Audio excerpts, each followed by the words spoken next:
Riba Puerto Rico weg, Buena Vista, toma lugar um acidente a registrar roupa e material e também uma pessoa herida. Estava net numa cruzada com a de auto chinês estava também a riba caminho principal e outro veículo a sair sudilante.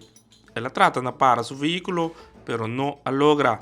Ela dá em auto e depois corre de esqual, dá contra curar de caso e vai para Tepaten. O chofer queda herida lá na altura de sua cabeça. No momento que a polícia chega, pede para paramédico não chegue na Riba Puerto Rico weg para atender com a vítima. A transporte para Poli para por aí tratamento médico.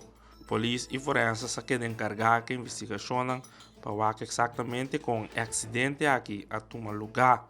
O outro chofer também tem cap na altura de sua cabeça, pero esse a queda dirigido para o doctor de casa. Se este acidente que tomou lugar em Puerto Rico, vale a atenção de hora lá de noite. Tem mais auto procedente de ladronícia, depois que o ladrão está pluma. Já que estava outro veículo, um color chinês, ou bem em área de rancho. Aqui está várias partes fora do veículo, front, e parte para trás também, aqui está turcos. E havia o veículo abandonado em situação aí.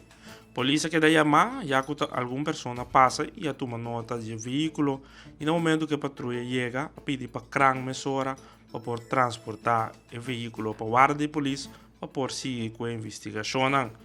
Dia mais pessoas perdem o veículo na mão de malhechor. Há auto aqui sim, pero faltando roupa, pero roupa, peça.